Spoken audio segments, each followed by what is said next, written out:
this is an iHeart podcast. Guaranteed human. With no fees or minimums on checking accounts, it's no wonder that Capital One Bank Guy is so passionate about banking with Capital One. If he were here, he wouldn't just tell you about no fees or minimums. He'd also tell you about how Capital One cafes are open 7 days a week to assist with your banking needs. Yep, even on weekends. It's pretty much all he talks about, in a good way. What's in your wallet? Terms apply. See CapitalOne.com/bankguy. Capital One N.A., member FDIC. Work can be a little weird. Cringy training seminars, coworkers who won't stop talking about their plant, forgetting the mute button at an inopportune moment. We have to deal with a lot on any given workday. Sometimes it can feel hard to thrive and move forward in your career. Well, that's where LinkedIn comes in. LinkedIn helps you get ideas and insights from experts in your field, connect with people professionally, grow your network, and access tools designed to help you find the right fit for your next role. Whether you're just getting started, figuring out your next move, or looking to accelerate your career, LinkedIn is built to support you at every stage, because LinkedIn is the network that works for you. Visit linkedin.com/knowstuff to learn more. Welcome to Stuff You Should Know from HowStuffWorks.com.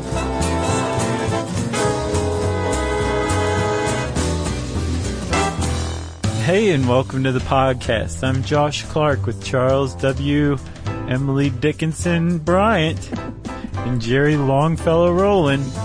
Me, like I said, I'm just Josh Clark. I'm not a poet, and if I am, I don't know it. Why don't you come over and help me straighten out my Longfellow? Oh, yeah. The great Rodney Dangerfield. Was it? And Back to School.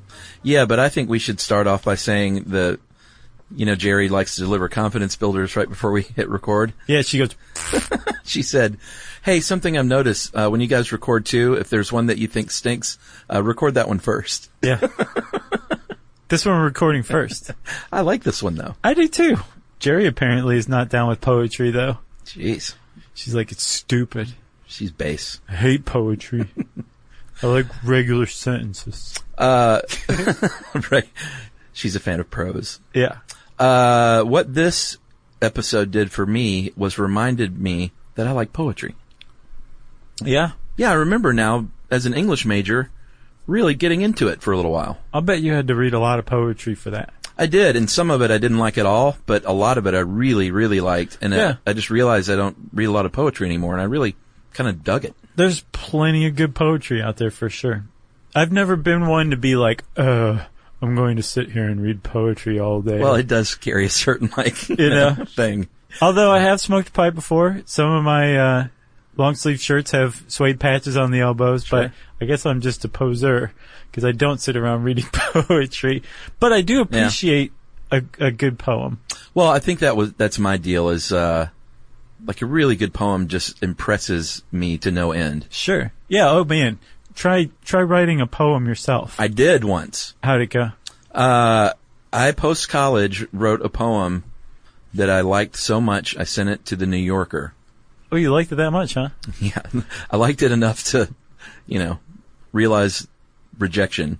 Did it turn out that Ziggy had already done the same poem? No. You know the reference? No. Oh, there's a Seinfeld where Elaine sent in a comic to the New Yorker, but it turns out she had ripped off a Ziggy. I don't remember that. That's a good one. Anyway, I have a copy of this somewhere, a hard copy only, I think, in some box. You didn't bring it today? Well, no. I mean, it's got to be in my attic, but I need to get it in, because I remember thinking, it's pretty good. Well, yeah. I mean, if you sent it to the New Yorker, I would guess you thought very highly of it. But I was also 23 and, probably thought, I wrote my first poem. I'm going to send it to the New Yorker. Yeah, so it was your first. First and only. First, you're like, this is going to the New Yorker. First shot. Yeah. That's funny. That's akin to just writing your first script and being like, I should get this in Scorsese's hands. I might as well prepare my Oscar speech. Anyway, I did get a rejection letter, but it was nice to, get that even. Yeah, you should have it framed next to your poem. Yeah. I'd like to see this poem or hear it. It was sort of longish, and it was about a kid jumping in a pile of leaves in the fall. That's nice. But as we will see, it had symbolism and metaphor. I didn't. I never said leaves or pile of leaves or you never anything like that. It was all very, I thought, skillfully sort of crafted. Yeah, you just put me on my head. Like, I thought that the poem was about jumping into leaves, and the leaves were a metaphor for something else. But it's about doing something else that's a metaphor for jumping in a pile of leaves? No, it was about a kid jumping in a pile of leaves. I just never explicitly said that. I see. You know, he like became a locomotive, like a steam train, and it was sort of fanciful. Oh, I and, gotcha. that kind of thing. Oh, but that was good. Yeah, I thought it was pretty good. I think everyone wants to hear this poem now. You're going to have to post it. Well, if I dig it up, I will definitely read it in a very special Stuff You Should Know episode. Okay. It's a deal. Called How to Get Our Listeners to Jump into a Ravine. Right. So, one of the things, Chuck, that when I was researching this, I looked all over for, learning to appreciate poetry or, what it takes just for some advice, because it's always been a tough nut to crack for me, which I think makes me like just about everybody. And I came across this essay on poets.org, and it's called How to Read a Poem. And that's exactly what it's about. Uh-huh. It's written in prose form, thankfully, so you can understand it like right off the bat. And the author made this point. He said that readers make 3 false assumptions when addressing an unfamiliar poem, right? The first is that they assume they should understand the poem right out of the gate, first time they read it. Yeah. And that if they don't, there's something wrong with them. Or probably less frequently, there's something wrong with the poem. Right. This poem doesn't work. I don't get it. The second is that that there's, in any given poem, there's a code, and that if you can crack the code, you get the whole poem. Right. The poem's only about one certain thing, and it's all encoded in one way. Yeah. And that's that. Like, you just crack it, bam, you're done, poem's been read. Right. And then the third one is assuming that the poem can mean anything the reader wants it to mean. That's not true. The poem means what the author intended it to mean. Well, yeah. It's open to interpretation, certainly. Yeah. But the poem still, from what I'm gathering here, there's no poet who ever wrote something and was like, I have no idea what that means. Yeah, but I have heard poets and songwriters say, like, I meant it to be this way, but it's whatever you take it. Sure, yeah. And I think there's a lot of meaning imbued in not just poetry, but any kind of writing, any kind of art. Yeah. By the viewer, by the listener, by whoever. Sure. Right? But the point is, a poem is so meticulously crafted that you can bet every word, literally every syllable in every single line was handpicked and almost sculpted. And it all comes together to point out that the best way to approach poetry is as a typewritten object of art. Yeah, agreed. And that once you come at it like that, and that it's going to be hard, it's going to give you trouble, but Yeah. the more trouble it gives you, the more rewarding it's going to be when you understand it. Mm-hmm. If you come at a poem like that, and that you're not going to get it the first time out, that you're supposed to spend some time and effort on it, you can start to appreciate poems. Yeah. That's what I got from this in prose. I wonder if one of your issues with poetry is has something to do with how concise poetry is, and you as a writer, like why you haven't written a 2,000-page novel is surprising to me still. Yeah. Infinite Jest, the sequel. Like, I always imagine your book would be like in Wonder Boys.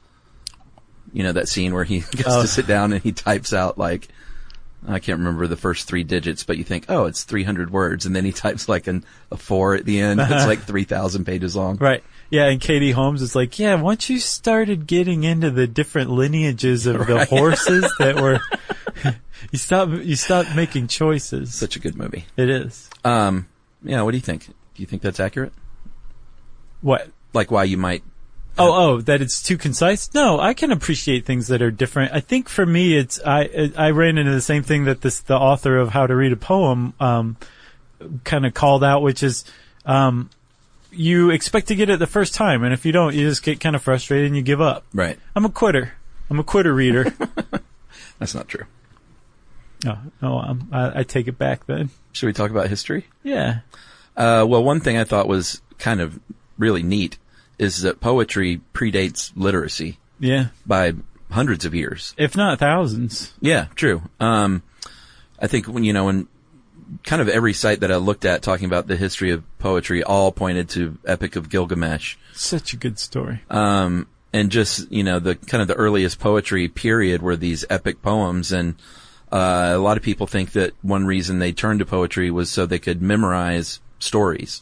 Right, yeah, because if you were a storyteller in your group, you were in a story and that was your role. Yeah. And you needed to remember actual, facts, events, that kind of thing. So it was a way to help record and memorize history in a way. Right, which is kind of a revealing thing about poetry, because a lot of people think of poetry as written or typed, when really poetry is actually usually intended to be read aloud. Yeah. And once you start reading poems aloud, then I think you'll be like, oh, I see. I hate my voice. I don't go to poetry readings, but there is a dude. In fact, I'm going to read one of his poems later. There's a modern poet named Derek Brown. You know Derek? No. I thought you might have met him somehow. He tours. He's a touring poet.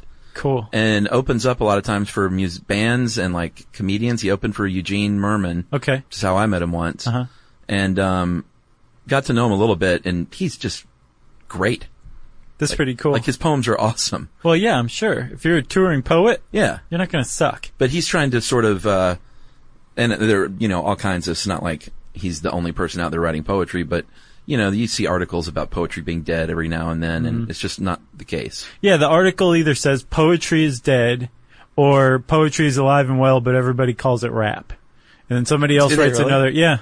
And there's this huge ongoing debate over whether rap qualifies as poetry, and it's just stupid. All written by middle-aged white men. Pretty much. Yeah. Oh goodness. So speaking of epics, the Greeks and the Romans, historically, between 1200 BC and AD 455 was when they were really cranking stuff out. And everyone always points to the two biggies.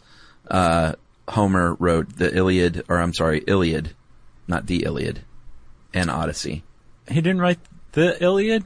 I don't think the official title is the Iliad. Is it's that just the deal? Iliad. Iliad and Odyssey. I was surprised that Hesiod was called out. Yeah. Instead of Virgil. I would have guessed Virgil would have been name-checked sooner than Hesiod. Right, as number 2 behind Homer. Yeah. Yeah. Homer's number 1 for sure. Yeah. Ancient Greek epic poets. Yeah, I think so. But Hesiod, come on. I don't know. Works in days. Not bad. Yeah. As far as epic poems go. Sure. Which I'm not into. No. I struggled with both Iliad and Odyssey. Oh, you read them both? Oh, yeah, in English class. Wow. I mean, I can't absolutely look back and say I read them both all the way through for class. All right. I might have been a little lazy about it. But we studied them in great detail. Yeah. I read enough of, I guess, the Odyssey that I started to confuse it with the with Odyssey. Harry Hamlin what? Clash of the Titans? Clash of the Titans, yeah. Or L.A. Law. They just kind of run together. You started to confuse it with Making Love, his 80s movie. I never saw that one. Yeah, it was a movie about, a gay man that was married and had, a secret affair. Harry Hamlin was him? Well, no, I think the husband was Michael Ontkeen. Remember that guy? No. And I think he had the affair with Harry Hamlin because who wouldn't? Well, yeah. I mean, that guy. Speaking of, I want to say something, and this has nothing to do with anything. All right. But you just reminded me with 80s movie. I've been watching a lot of riff tracks lately. Yeah. And they kill it. I want to specifically recommend, and if you have an Amazon Prime membership, it's streaming on Prime. A lot of riff tracks is. Nightmare at Noon, I think is what it's called. So had you not watched a lot of riff tracks? I'd seen a few, but Right. I just kind of caught the bug, and I've been like crying, laughing at some parts. Yeah. Or I'm just wiping my eyes. Listen to me, man. I don't laugh like that. And it's making me laugh like that. Yeah. Kevin and John listen to Stuff You Should Know, supposedly. Yeah, I've heard that. Or at least they were nice enough to say that to my face. I don't know. Either that or they're just super nice guys who didn't want to make me feel bad. I could kind of see that. They're like, yeah, I listen to Stuff It Knows. So moving on to medieval times, things started to get a little more, well, not creative, but they started to expand the poetic horizons a bit, with the language they used and the subject matter they wrote about. Chaucer in particularly started doing something really unusual, was writing in the common everyday language, which kind of didn't happen a lot before him. No, it had been Latin up till then. Yeah. And he's like talking about,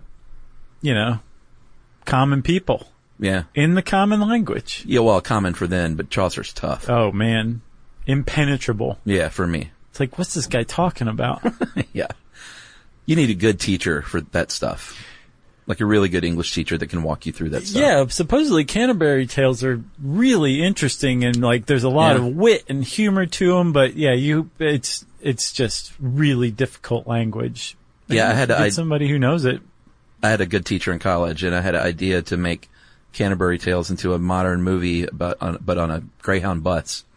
Yeah, and I thought that was great. I thought all my ideas were good when I was like 21. Yeah, that's not a bad idea.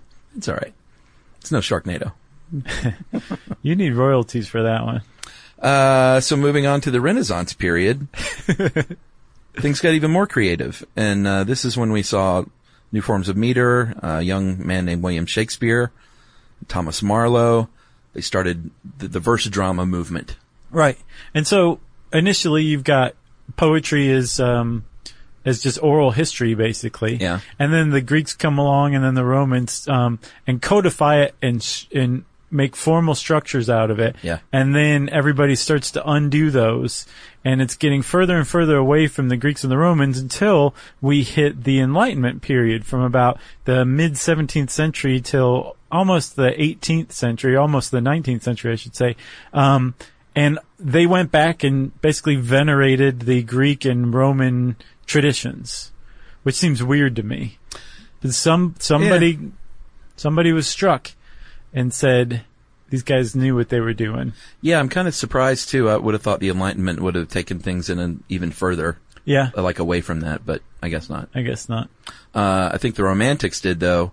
1790 till about 1830. Mm-hmm. That's when they kind of poo-pooed, well, didn't poo-poo, but they'd strayed a bit from what the Enlightenment was doing. Well, rebelled for sure. Yeah. It seems like there were like periods of strict structure and then rebellion away from that over the decades. Yeah. And centuries in the history of poetry, which Yeah. is literally what we're talking about right now. And probably a cultural movement as well. I'm sure it was kind of all tied together, right? Sure. Certainly with the Transcendentalist movement in the United States. And I used to be all about those cats. Yeah. Loved them. And then I started really learning about Thoreau, and I was kind of like, he was a bit of a weirdo. Like in real life, he's an odd dude. Yeah. Yeah. And not like in all great ways, Like he'd just go off and like poop in the corner at a party. He'd just go off and live deliberately like a weirdo. Poop in the corner at a party? All right. But they did, the Transcendentalists and the Romantics did focus a lot on nature and stuff like that. Yeah. Like certainly Thoreau. For sure. Was all about it. I'm just saying, I liked Emerson more than Thoreau as I got older. Okay. I used to think Thoreau was great. Sure. And then I came to like Emerson more. Well, that's a young man's game. Sure. I'm wondering how many people are just like, what are these guys talking about? Welcome to our new subscribers. Victorian period, 1832 to 1901, and this is further breaking away from the establishment.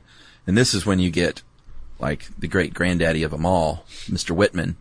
Yeah, he's like, structure, meter, rhythm. You can take it and shove it. I say nuts to that. And things kind of like, that was it from kind of then on. Yeah. Like you had your traditionalists still, and even today you still do, but that's when basically all the rules were out the window, and you could do whatever you wanted. Yeah. And call it poetry. Thanks to Walt Whitman. Leaves of Grass, baby. I think that was the original title. Yeah.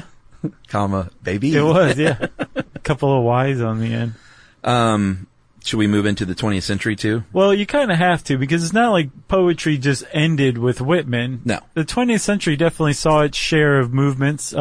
apparently in the very early 20th century, there was a modernist movement that sought to go even further away from the norms. Yeah. And they even rebelled against poor Walt Whitman, who may or may not have still been alive to see this. But they said, you know what, we're sick of your flowery language and your fancy calligraphy and all that. We are going to make short, concise, interesting poems. And that was the modernist movement. This is where it really started to get interesting for me. The modernists? Yeah, like I was way into E.E. Cummings and Yeats and Gertrude Stein and Sylvia Plath. Like, what about Robert Frost? Yeah. No, he was good. Sure. I mean, listen to me. He was good. He was all right. No, he was amazing. He was adequate. W.H. Auden. Which one was the one who, like, made pithy rhyming short rhymes? Like, this is so sad. I got my poetry from King of the Hill, but there was this one King of the Hill where Peggy Hill is reciting a poem. She said, the cow is of the bovine ilk. One end gives moo, the other milk. Who was that? It wasn't Ezra Pound, was it? Ezra Pound wouldn't have written something like that. It sounds like something like Oscar Wilde would have done. No, it was a Texan, I believe, because they were observing the guy's house. Oh, okay. No idea. Definitely wasn't Oscar Wilde then. Anyway, that's when I really got into poetry. Like, it was way more accessible to me. And like, I could read E.E. Cummings and sort of get it. I think part of it also, though, Chuck, is your experience was a lot closer in resemblance to the experience of people in the early 20th century than it was to a Puritan writing in New England in like the 17th century, you know? Sure. About how much I love God Right. and my neighbors. Yeah. You know? Uh-huh. Like, your experience is different. So, of course, you can identify with it. So, of course, the poetry that's created from that experience is going to speak to you or at least be more accessible to you. I think that's why a lot of people get turned off from poetry, too. Here's another reason, is because you're indoctrinated into this history of poetry, and it should go backwards. Yeah. It should go counter chronologically. Like, you should be inculcated in poetry roughly in at least the same century or within the last 50, That's a good 60 call, years. actually. And then once you start to get that, you can take on older and older stuff. But it's like, not only do you have to get the poem, you have to get the poem and also understand like a completely different social outlook from somebody who lived a couple hundred years ago. Yeah. It's like, what are they even talking about? Well, I was about to give advice to English teachers, but then I realized we just did the same thing. It's like, if you start your class with, all right, let's talk about the Epic of Gilgamesh. It's like, that's how you can lose a student. Right. But we just did the same thing. Jerry, can you Just reverse it. publish this thing backwards? Surely there's a way. Well, I have to admit, too, my Dead Poet Society had, a pretty big impact on me, too. Never saw it. Shut up. Never saw it. You're kidding. I've never seen it just so I could save this moment. Have you really? Yeah, I've never seen it. We should start a movie podcast where we each just are, like... No. Yeah. Called You've Never Seen That? Right. So, I was inculcated into the work of Robin Williams in the wrong way, in much that... Mork and Mindy? No. Patch Adams. Oh. And once I saw Patch Adams, I was like, I can't see any more Robin Williams movies. You should see Dead Poet Society. I'm sure I should. It was really good. I think I've got another 10, 15 years of Patch Adams to wear off first. Is that the only Robin Williams movie you've ever seen? No, that's the last one I saw, though. Oh, okay. Really? Man. No, that's not true. Father of the Year I saw. Ugh. Have you seen it? You're picking the wrong movies. Have you seen it? No. Oh, it's good. Oh, it was? In a weird indie way. It's a weird little movie. He did good. I think that might be his last one. I think I'm thinking of something else. Yeah, this is a little weird indie movie. Yeah, I'm thinking of something different. I think Bob Goldthwait directed it. Oh, well, then it's good. Yeah. And then we move on. We're getting into the 1915s. No, we're getting into the mid-40s, and I got into this stuff too, the beat poets. I think every college student probably went through a little phase. Sure. Where they listen, and listen to Ginsberg, but read Ginsberg and Kerouac, and, that generation definitely, sort of embraced the do what you want with the style. Yeah. And, bongos. Yeah, I liked it. I thought it was cool. Oh, the beats were awesome, man. Yeah. Yeah. Kerouac in particular. I never got into any of the other guys, but I liked him a lot. Everyone should read Howl by Ginsberg. Yeah? Yeah, I mean, that's his most famous poem, and I'm sure big Ginsberg fans will say, of course you're going to recommend Howl. Yeah. But how trite. You should read Howl. Sure. And we should take a break. Yes.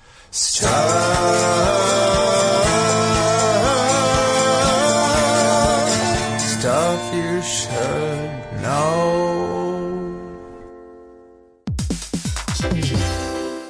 Hey everybody, we're here to talk to you about Wayfair, who believes that spaces should be functional, they should be comfortable, they should be well designed, and they can be well designed by you with their help. Your updated space should feel more comfortable, inviting, and practical for everyday use. And we're talking about outdoor seating. We're talking about grills. We're talking about major appliances. If you need storage solutions, Wayfair can help you out. Patio lighting, rugs, decor. It is your one-stop shop for home. Yeah, I mean, it's getting nice out, so it's time to think about living outdoors for the next few months. And Wayfair knows that outdoor furniture, it's heavy, it's intimidating to assemble. So Wayfair has stepped in and said, we're going to handle the hard part so you don't have to. That's right. You can shop Wayfair Verified, your shortcut to the good stuff. And that means their team of product specialists are going to vet everything by hand using a 10-point inspection, testing things like, quality materials, functionality, and features, and even how long it takes to build that piece of furniture. And the overall experience save time, reduce hassle, and improved convenience. Patio season is here, and these deals won't last. So head to wayfair.com right now to get your outdoor space ready for way less. That's WAYFAIR.com.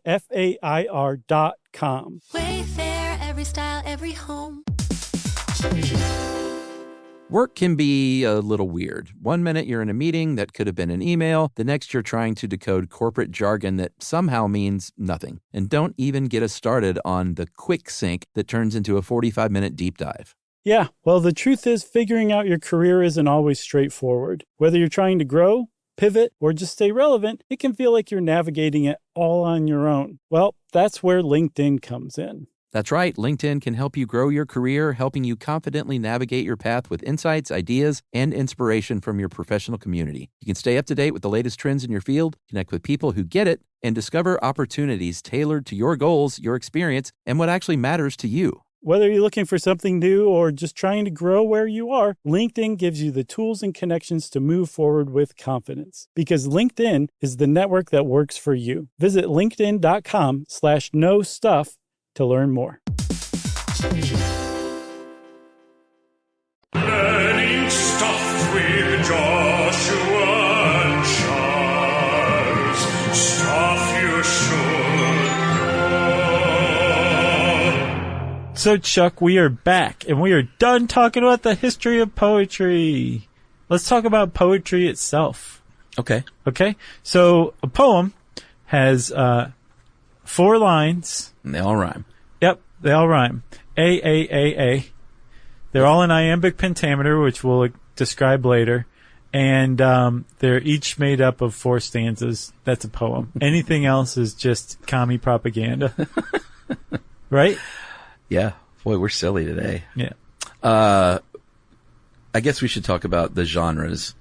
And, this is one of those topics where we're going to do 50 minutes on poetry when we could do 15 podcasts about poetry.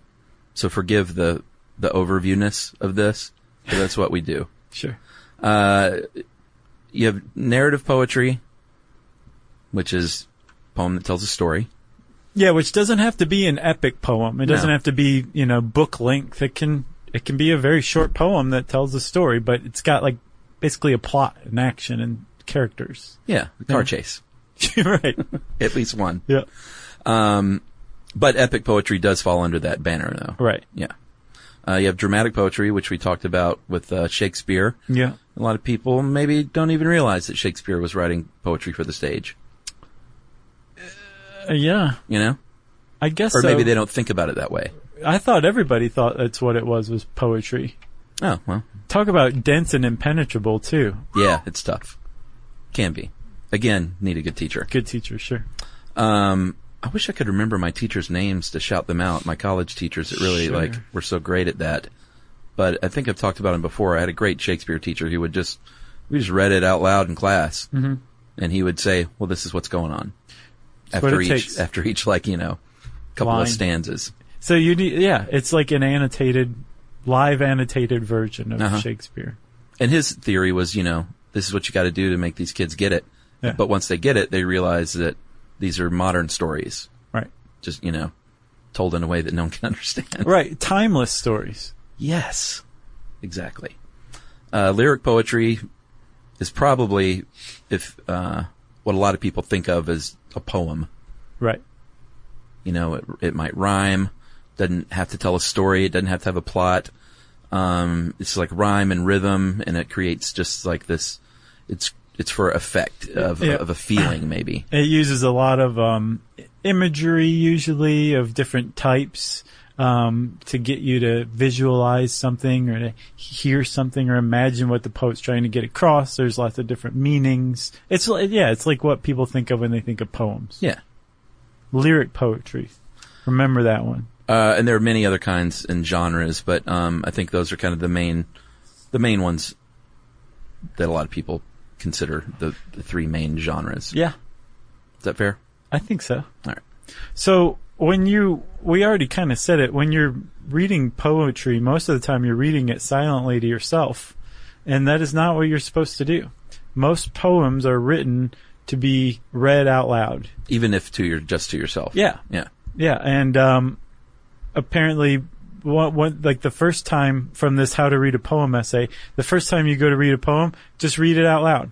And the author points out that you will notice a lot of stuff about the poem, and you don't have to get the meaning right away, but you want to just basically read it out loud at least once. And that alone is going to raise a lot of different flags and markers about the poem to you. Yeah. Because when you read it out loud, the sounds that the words make start to really come out, and that's really what starts to differentiate poetry from prose. The fact that basically sound effects are used in this written art. Yeah.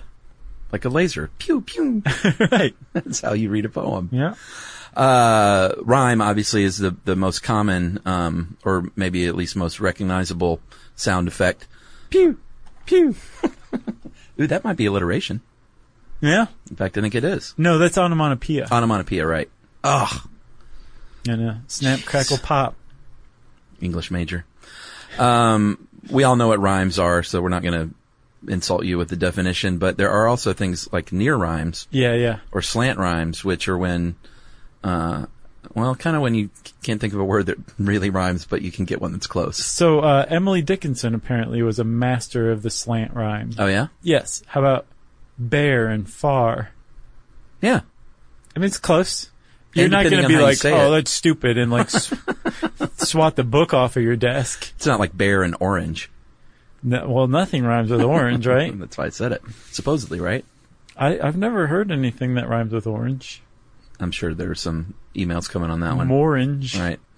There are a couple of other things we can talk about, like alliteration and consonance with N-A-N-C-E, and consonants is a good example. Mummy's mommy was no common dummy. Yeah, you get that sound. Yeah. But it's not necessarily at the beginning of the word. Right. They were at the beginning of a bunch of different words close together. That would be alliteration. Right, but they are specifically consonants. Right. Alliteration, you're right. That is, the big brown bear bit Benny's butt. Poor Benny. Yeah. What about assonance? That's one of my favorites. That one's tough. That's where it can be tough to pick up on. That's where a vowel is repeated, or a vowel sound is repeated in a number of words close together, somewhere in the word. Right. Like the rain in Spain falls gently on the plain. I think mainly on the plain. Whatever. Yeah. Or I like the example they use in here. I might like to fight 9 pirates at a time. Yeah, that's a good one. I don't know. All this stuff I love. Like, this is poetry's kind of playful quality to me. Right. Or when a poet sits down, and you gotta put a lot of thought into if you're trying to pull off something like that, Yeah. As you're trying to also tell a story. Oh, yeah. No, like, to be a genuine poet is to be probably one of the most creative and technically proficient artists around. Agreed. It's got to be one of the most difficult things to do well, I think. Agreed. You know, 'cause think about it. You're a great director. Well, you've got a camera to assist you and really get your vision across. And you've got this technology. You're a author of prose. Well, how many pages did it take you to get your point across? Right. You are a musician. That's great. You got a violin. Bravo. A poet. You got a quill. Yeah. An inkwell. Some paper. You better get it right. It's tough. You're wearing your breeches? Yeah, exactly. Well, what did I say earlier? Alliteration, but you said it was onomatopoeia? Yeah, that's the one where it's the word sounds like the word it describes. Right. Like bang, beep, Snap, crackle, pop. buzz, Yeah. snap, Yeah. And crackle. crackle, Don't forget. purr, And pop. clash. I like those words. I would love to see this episode animated. Do you remember the dude who used to animate? Yeah, they were great. Oh, man. They were better than the actual episodes, right? And this one, I think, would be virtually impossible to animate. I think you're right. And these, of course, are just sort of some of the most common sound effects. There are many tools that a poet can pull out of the old toolbox and use Right. at their disposal. So, sometimes I've found that when you are forced to work within a structure, a very highly structured environment, Yeah. you're able to be more creative than you might be if it's just like, here, go crazy, no rules. Yeah. Because then you have to you're just thinking about the edges, the boundaries, and then you have to think about how to get creative.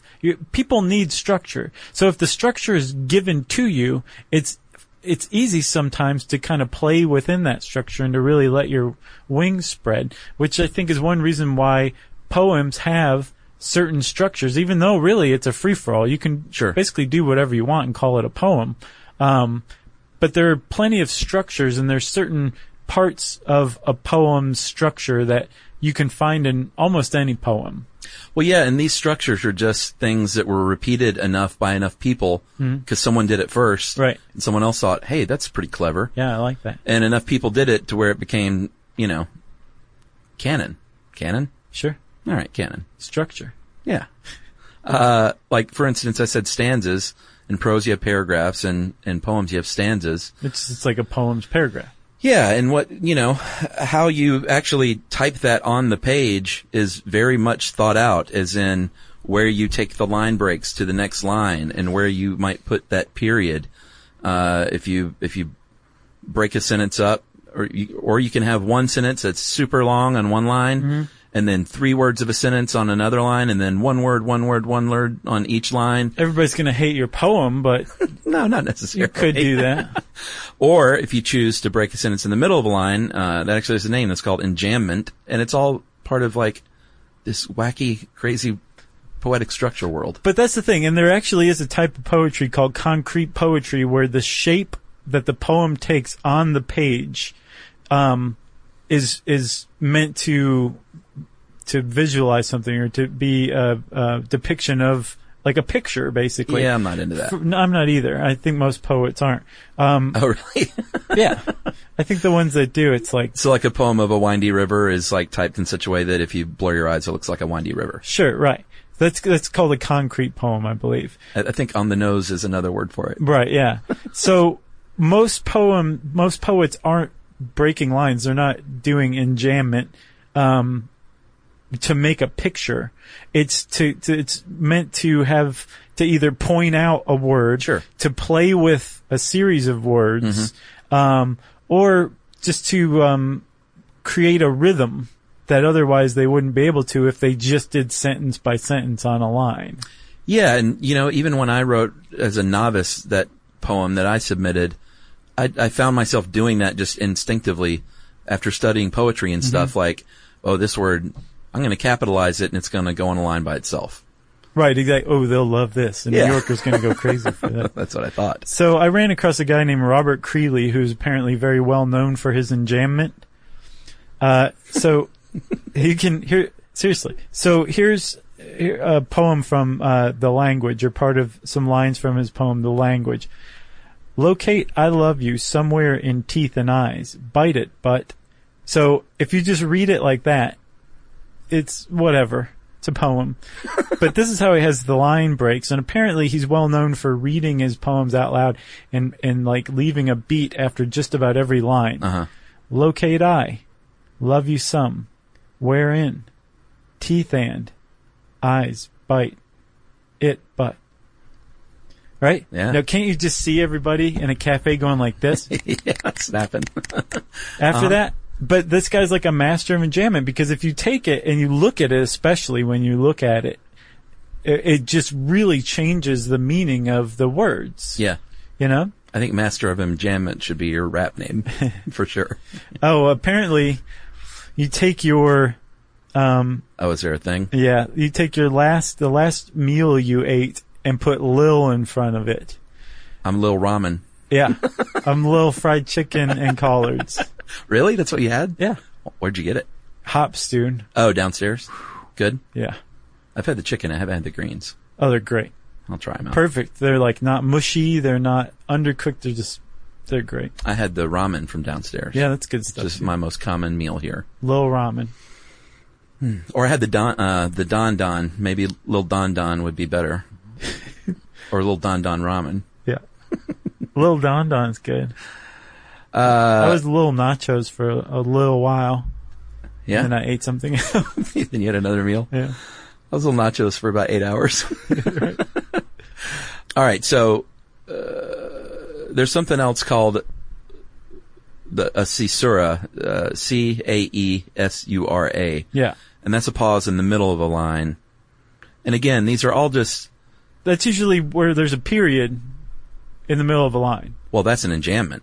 No, an enjambment is like a break. Oh, a break in a sentence. Yeah, the caesura is right. Where there's punctuation, typically a period, in the middle of a line. Yeah, I had those backwards. Yeah. And these are all just, ways to play with the structural effect of your poem, basically. Exactly. You can, rhyme scheme is if you've taken any kind of English class, they would hammer home the rhyme scheme of, it's a test question, like what is the rhyme scheme of this poem?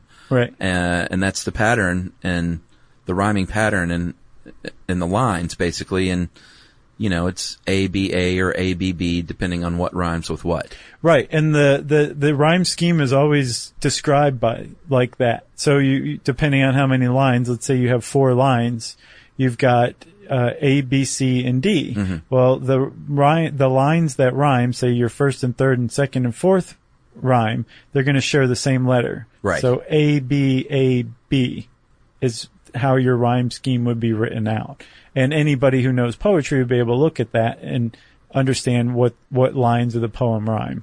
It's pretty simple. Yeah. I think I just made it way harder than it actually is. No, I don't think so. Meter, you've probably heard your teacher talk about meter too, and that's the actual rhythmic structure. And there you're mainly talking about the stresses on the syllables. Right. And this to me is one of the really neat things about poetry is the sort of, and the sentence they use in here is actually a good one. He'd like to have some pumpkin pie. The way that's stressed is very sing-songy and sort of playful. Yeah. Da-da, da-da, da-da, da-da. It's almost like a dance in your mouth. I always dance around when I'm asking for pumpkin pie. I'd like to have some pumpkin pie. Yeah, and that's how you just did jazz hands. And again, that's just how, you're stressing the words and how you're playing with the words, and that's the meter. Yeah. It creates that rhythm. Right. So in a meter, the basic unit of a meter is a foot, and it's a foot it can be any number of stressed and unstressed syllables. Usually it's up to 4, right? And there's different names for different types of feet. So everyone's heard of iambic pentameter. Yeah. Up until yesterday, I had no idea what iambic pentameter really was. I just knew Shakespeare wrote in it a lot, right? Yeah. Well, an iamb is actually, it's a foot. It's a type of stressed and unstressed syllable pairing that is used to create the meter of a poem. So an iamb is an unstressed syllable followed by a stressed syllable. Right. And the example this article gives is the word partake. Yeah. Right? So par is unstressed. Take has a little more of a stress to it, right? Mm-hmm. And if you put 5 iambs together, so partake, partake, partake. Very creative. All right. One line of a poem. Yeah. What you have there is iambic pentameter. Penta meaning 5, and 5 iambs on a line making up the meter. Iambic pentameter.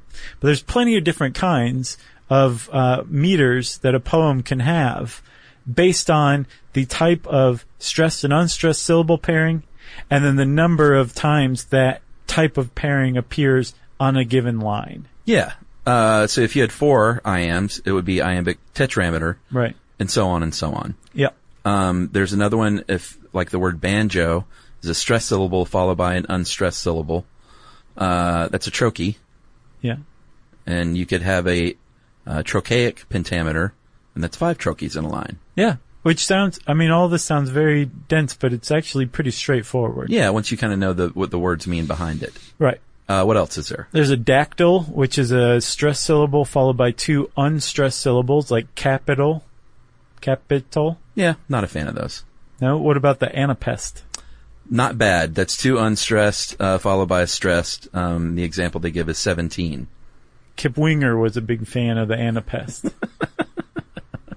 An amphibrach is an unstressed syllable followed by a stressed syllable and then another unstressed syllable. Right. Like archaic. Yeah, and then lastly there's the cretic. That's my favorite. So it's stressed, unstressed, stressed, like trampoline. Yes. Or trampoline. I'm a big fan of the cretic. Are you? Cretic for life. But think about this though, like, this is, again, now we're starting to kind of like pull back the curtain, and this is what poets are dealing with. This kind of stuff describes a line. Yeah.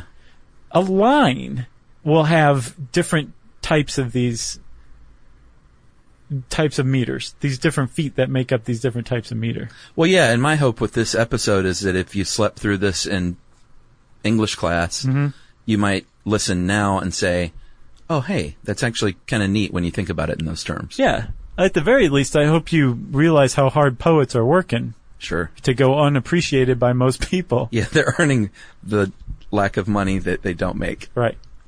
All right, well, let's take another break. Pour one out for the poets, and we'll be right back. Stuff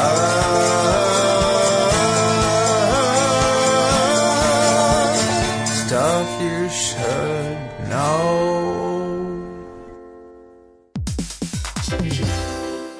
Work can be a little weird. One minute you're in a meeting that could have been an email. The next you're trying to decode corporate jargon that somehow means nothing. And don't even get us started on the quick sync that turns into a 45-minute deep dive. Yeah, well, the truth is figuring out your career isn't always straightforward. Whether you're trying to grow, pivot, or just stay relevant, it can feel like you're navigating it all on your own. Well, that's where LinkedIn comes in. That's right. LinkedIn can help you grow your career, helping you confidently navigate your path with insights, ideas, and inspiration from your professional community. You can stay up to date with the latest trends in your field, connect with people who get it, and discover opportunities tailored to your goals, your experience, and what actually matters to you. Whether you're looking for something new or just trying to grow where you are, LinkedIn gives you the tools and connections to move forward with confidence. Because LinkedIn is the network that works for you. Visit linkedin.com/knowstuff to learn more.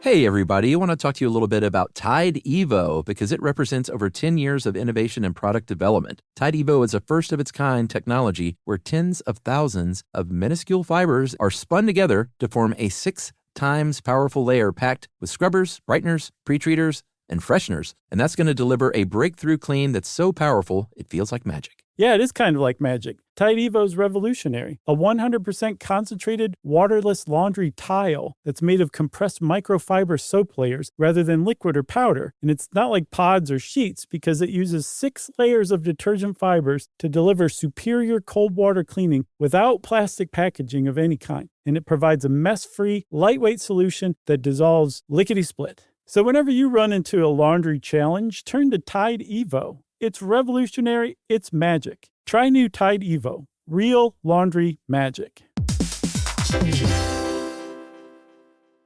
Learning stuff with Joshua and Charles. Stuff you should know. So Chuck, there's different types of poetry too. Based on you take all this structure or these different effects, and you'll have different types of poem. You put them together, right? So a sonnet has a specific rhyme scheme. It's got to be 14 lines long, or else you can just take your poem and go home, because it's not a sonnet. Yeah. A ballad is one that's written in stanzas of 4 lines each, has a specific meter of iambic tetrameter, which is 4 iambs per line, and then it alternates with iambic trimeter, 3 iambs per line. Yes. And that one I've always heard also is supposed to it's supposed to be a narrative, right? Aren't ballads, at least as far as music goes, a narrative song? Yeah, but I'm not sure. It's probably the same thing in poetry, right? I would think so. I mean, I definitely know it is in a song. Yeah. In like a murder ballad specifically, which is, in fact, I think I put that down as one of our ideas to do an entire show on. Murder ballads? Yeah. Or Very narco ballads? Cool, rich tradition. Is there such a thing? Oh, yeah. It's like huge in Mexico, like singing basically ballads about these outlaws. There's Heisenberg got his own on Breaking Bad. Really? Mm-hmm. It's called Bad Hombre. I can't remember what it was called. Haiku, boy, oh boy, in the early days of Stuff You Should Know. Yeah.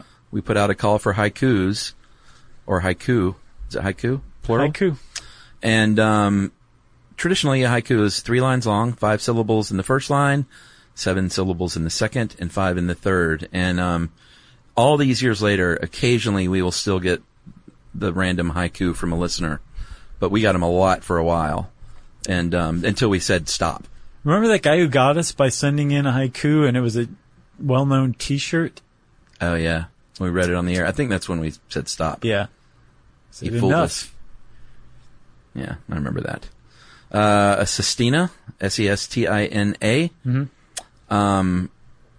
This one's a little different. Instead of a rhyme scheme, it repeats words. So it has, it's broken into stanzas, each with 6 lines. Mm-hmm. And the 6 words that end each line, end each line in the first stanza are then repeated as N words in every other stanza. Right. And I think you have an example here, the John Ashbery poem, Farm Implements and Rutabagas in a Landscape. Yeah, everybody go look up that poem and read it out loud to yourself. It's actually really kind of difficult the way it's laid out. You should read the first couple stanzas, maybe. Okay. It's kind of long, though. You ready? Yeah, it is a little long. The first of the undecoded messages read, Popeye sits, in thunder, unthought of, from that shoebox of an apartment, from livid curtains hue, a tangram emerges, a country. Meanwhile, the sea hag was relaxing on a green couch. How pleasant. See, if you start reading it like William Shatner, poetry really comes out. To spend one's vacation on La Casa de Popeye, she scratched. Her cleft chin's solitary hair. She remembered spinach. And so throughout this poem, spinach, thunder, apartment, and, apparently 3 other words come through and are reused throughout the whole poem. Yeah. And it gets really, really dense, and then all of a sudden it just zooms out onto Popeye, who finally makes an appearance at the end, and it just becomes kind of... And it goes, egg, egg, egg. It's a neat poem, actually. It's called, what's it called again? Farm Implements and Rutabagas in a Landscape by John Ashbery. Check it out. Yeah, and again, to me, this is like the fun of poetry. It's almost like a challenge to a writer to say, like, all right, try to write a sestina. Mm-hmm. Like this weird structure, and not only do you have to meet the needs of that structure, but it has to be good and creative and interesting. Right. Just really neat to me. I love the kind of wordplay. I might start writing poetry. I think you should. A Villanelle, one of the most famous poems of all time, Dylan Thomas's Do Not Go Gentle Into That Good Night, is a Villanelle. And it's a 19-line poem that it's made up of only 2 end rhyme sounds that are repeated throughout the poem, which is tough on its own. But then to make things even worse, or not worse, but more tricky for the writer. Worse. The first and third lines are repeated in a specific pattern all through the poem. And I guess I'll read the first couple of bits from this one. I won't read the whole thing, though. Rage, rage against the dying of the light, though wise men at their end know dark is right. Because their words had forked no lightning, they do not go gentle into that good night. Good men, the last wave by, crying how bright. Their frail deeds might have danced in a green bay.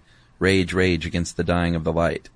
So, that's probably the most famous example of all time of the villanelle, don't you think? Oh yeah, for sure. I think one of the reasons why that poem's so famous and universally loved is because you understand what it means. Yeah. It's pretty superficial, really, as far as poems go. I'm sure there's way more stuff going on right beneath the surface. Sure. But you can also appreciate it on its face as well. It's about a dying father or something, right? Sure, but it's also basically a call to arms to go live. Like, don't ever just give in to death and your impending mortality. Like, live so much that you rage against the idea of dying eventually. You need to go home and watch Dead Poet Society. You're basically just described the plot. Oh, really? Yeah. Wow. An ode is something, it usually celebrates, well, it's an ode. It celebrates a person. Or not even a person. It can celebrate anything. But it's an ode to them. Yeah, yeah, it is. It's to say, hey, you did a great job. Here's a poem for you. Which is sort of like an elegy, but an elegy is about someone who died. Yeah, did you read an elegy for Five Old Ladies by Thomas James Merton that this article calls out? Is it good? Yeah, it's unusual in that it's about an actual real life event, where apparently at an assisted living home, maybe in the 60s, I think, 5 older women were in a car waiting for the driver. Oh no. And I think the transmission came out of park and it rolled into a lake and they all drowned. Ugh. And Merton, I guess, read about it in the New York Times and was moved to write a poem about it. Wow. Which is it's a bizarre poem all around. Huh. Especially the fact that it was based on a true story. I'll have to check that out. Yeah. There are epigrams. That one's good. Did you read that one? Yeah, go ahead. So an epigram is a poem that's like satirical or funny. Yeah, I don't know if this one's funny, but it's maybe satirical. It's existentially satirical. All right. A man said to the universe, "Sir, I exist." However, replied the universe, "the fact has not created in me a sense of obligation." Ooh. Yeah. You Yeah, gotta I like read that. it a few times. It gets better. Then you have a really, really niche type of poem, an Obade, Aubade, I Yeah. believe is how it's pronounced. And it's about the arrival of morning. If it's not about the arrival of morning, it's not an Obade. If it is, it's an Obade. Yeah, and a lot of times, wink, wink, arrival of morning means, hey, I just made some sweet love, and I'm really bummed that the sun's coming up because last night was a gas. Right. I think you just wrote an Obade off the top of your head. I think so. And then an epistle is a poem usually that's addressed to someone very close to the poet. And, there's some overlap with these, for sure. Yeah. Like an epistle can also be, it could be an epigram, I guess. Sure. This epistle that this article on How Stuff Works did a really good job. I suspect it was written by an English professor. Oh, yeah? Yeah, a poetry expert clearly wrote this. This is not just from research, right? So the author calls out a poem called Dear Mr. Finelli as an example of an epistle, and I went and read it. And it is really interesting. It's about this guy who notices, so it's like an open letter to Mr. Finelli, but Mr. Finelli invited correspondence because he's the manager of a subway station, the 79th Street subway station, and there's a sign that says, "Notice any need of improvements or anything wrong? Get in touch with me, the manager, Mr. Finelli of the 79th Street subway station." And so the author's writing to him with suggestions, and it starts to just kind of devolve into like this existential crisis that the guy's going through, and he reveals that he hasn't been sleeping very well because he's really worried about the world, and it just really goes off the rails. Wow. It's a pretty neat poem. Dear Mr. Finelli by Charles Bernstein. I'll have to check that out. You should. And, you know, we've talked unspecifically about what a lot of these poems are using, literary effects, and anything that you use in your prose, you know, symbolism and metaphor and simile you also can use, and in fact, oftentimes do use in poems. Simile obviously is something where you have to use like or as. That hillside is like a boy, I'd be a great poet. That hillside is like a beer belly. There you go. I like that. Yeah. Whereas a metaphor is saying something is something else. That hillside is a beer belly. Right. And the example they used is the wonderful poem, The Road Not Taken.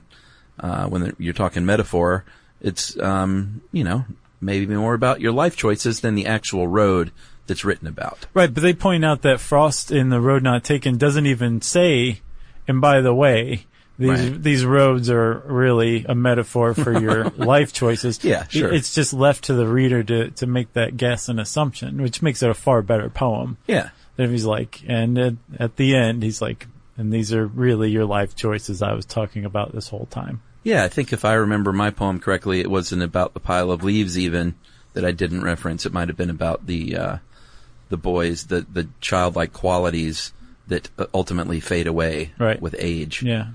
Which I was right in on that when I was 22 years old. That's great. You got to find that poem. Yeah. It's probably not as good as I remember. You got a poem to read? Yeah, I got two. Okay. And I may have one. I was talking about newer poets, and I mentioned Derek Brown, who is a good dude, and you should go see Derek if you have a chance. It's always a fun time. Because some of his poems are very funny. Some of them are just beautiful love poems that, like, you know, you see the ladies in the audience kind of squirming in their seat a little bit. Like, or swooning? Yeah, they swoon. Yeah. He does a good job with that. But this one's called Ringlets, and he has quite a few books out. I think one's coming out soon. Here we go. Young prom ladies in loud dresses and ringlets mingle outside the restaurant in oversized men's suit jackets. Their dates smile smoking, shivering, pretending not to shiver. The thing you said was dead is not dead. No virgin deserves a cigarette. We should head to the emergency room and just pop our heads in and say hello. Tell them we are all right so they don't think we only visit when things are bad. We are breathing without tubes today. They don't make pills yet for this feeling. It's like finding fruit in the snow. I want to call down cocktails and black tire jacks from the heavens. I want to break into something. That kind of good. Your eyes are the kind we have all been waiting for. When I hear a single note sustain in a room with bad lighting, I think of us, both of our bodies shivering. Nice. Good stuff. Yeah. And that's an example of just, you know, one of his, I mean, sort of playful, but some of them are really, really funny. Like, he's kind of part comedian up there sometimes. Nice. Yeah. Derek Brown. Good stuff. Yeah, we didn't even talk about poetry slams.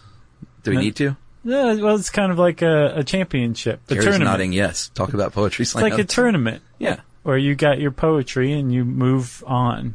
And I'm assuming, I've never seen one, but I don't think you take the same poem from slam to round to round. Hopefully you have different poems so people don't have to hear the same one like 4 or 5 times. Yeah, and I think at the end, if you end up tied, you leg wrestle. Sure. As is the tradition. Right. You got one? I do. I'm going to say F, but that's not what Philip Larkin writes. Oh, okay. Philip Larkin, he's British, I think. He's writing in the 50s, 60s, maybe, I think. And he is good. Yumi introduced me to him. This one's called This Be the Verse. They F you up, your mom and dad. They may not mean to, but they do. They fill you with the faults they had and add some extra just for you. But they were effed up in their turn by fools in old-style hats and coats, who half the time were soppy stern and half at one another's throats. Man hands on misery to man. It deepens like a coastal shelf. Get out as early as you can and don't have any kids yourself. Wow. I love that guy. I love that poem. Just be the verse. And I'm going to finish with probably my favorite new poet, new meaning just around now, is David Berman of the band Silver Jews, who I got into them because he did an album. He's buddies with Steve Malkmus and Bob Nastanovich from Pavement. Well, wasn't Malkmus in Silver Jews? He was for a couple of albums, and so was Nastanovich. And Berman was the songwriter. I gotcha. And it was kind of Malkmus' side project. And shout out to Nastanovich, who I kind of know now. Wow. Because of this podcast. Nice. I'm getting to meet my heroes. Anyway, Berman, he's putting out many books of poetry, and one of them is called Actual Air, which on the cover features the King and Queen building over in Dunwoody, which is kind of funny. Anyway, this is called Imagining Defeat by David Berman. She woke me up at dawn, her suitcase like a little brown dog at her heels. I sat up and looked out the window at the snow falling in the stand of blackjack trees, a bus ticket in her hand. Then she brought something black up to her mouth. A plum, I thought, but it was an asthma inhaler. I love that line. I reached under the bed for my menthols, and she asked if I ever thought of cancer. Yes, I said, but always as a tree way up ahead in the distance where it doesn't matter. And I suppose a dead soul must look back at that tree, so far behind his wagon where it also doesn't matter, except as a memory of rest or water. Though to believe any of that, I thought, you have to accept the premise that she woke me up at all. Dave Berman. Wow, that was good. Good one. That's one I want to go back and read again. You can do that here. Okay. Man, we did poetry, man. Yeah, we didn't mention illustrations. You know, you can have illustrations with your poetry. It's not like the great Shel Silverstein article points out, was very famous for using great illustrations to enrich the poetry. Yeah, and sometimes you wouldn't really get the poem without the illustration. Like Something's Missing is about a man who's sitting there like, I dressed myself, and he lists off all the stuff that he put on. Yeah. But he still feels like something's missing, and then in the illustration he's not wearing pants. So you wouldn't quite get it, you know? Or my poem, I might have a image of a kid crashing in a pile of leaves. Right, but you would never say that that's what he was doing. It would just end and then have an arrow pointing to the picture, and underneath the arrow it would say, get it? Right. With a question mark. If you want to know more about poetry, there are a lot of places that you could start. Like go to the Poetry Foundation, for example. That'd be a great resource for you to just find some poems to start reading out loud to yourself in your bedroom at night, alone. You were starting to sound like Steve Brule. Go to the stupid library. Put that in your milk. Since I said put that in your milk, it's time for listener mail.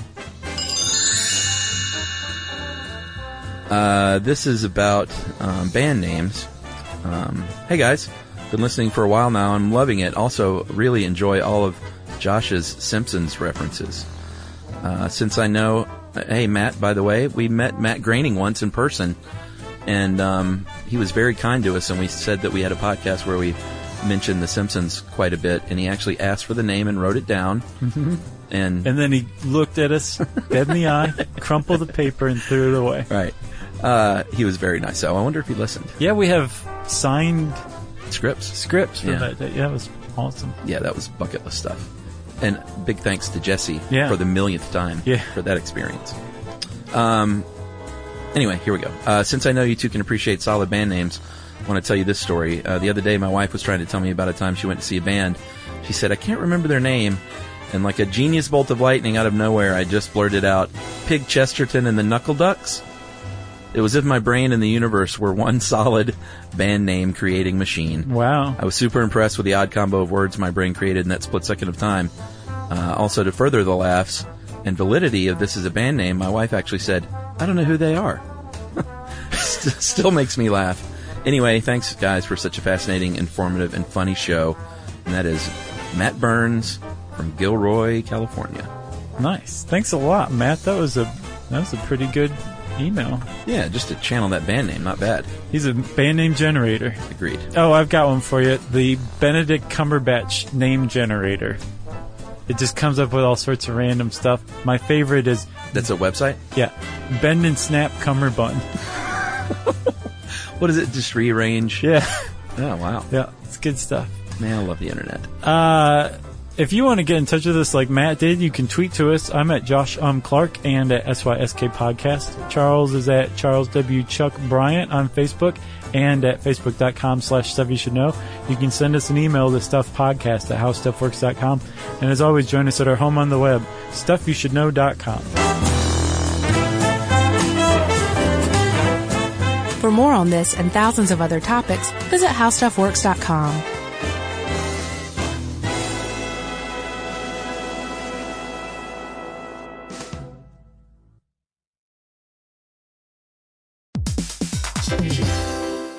Hey everybody, here's a fact for you. In the United States, there is a break-in every 26 seconds, and that means that somewhere right now, an intruder is getting closer. And the problem with most security systems is that they only alert you after the break-in has started, and that's too late. Well, that's what makes SimpliSafe different. They use alerts. SimpliSafe's US-based live agents, they identify threats on your property and help deter them before they actually break in. So the intruder never gets into your house. The crime is stopped before it even starts. That's right. And another great thing about SimpliSafe is they have no long-term contracts. They give you peace of mind and great value with their monitoring deterrence plans because they just start at about $1 a day. Yeah, SimpliSafe sent us a setup years back, and I still use mine every day. Yeah, and apparently setup, you can do it by yourself in under 30 minutes, so it's a really good value and it doesn't take long. So if you want to experience the SimpliSafe peace of mind, you can take advantage of the SimpliSafe discount offered to Stuff You Should Know listeners. Right now, you can get 50% off your new system by visiting simplysafe.com/stuff. That's half off at simplysafe.com/stuff. There's no safe like SimpliSafe.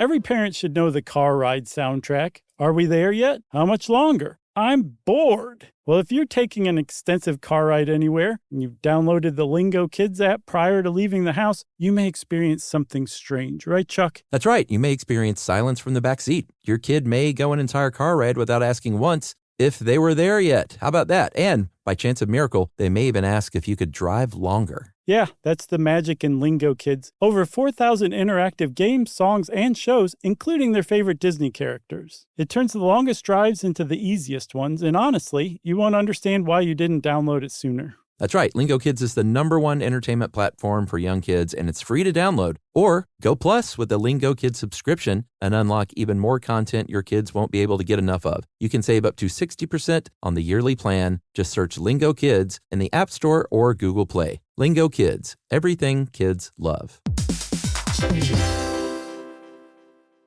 This is an iHeart podcast. Guaranteed human.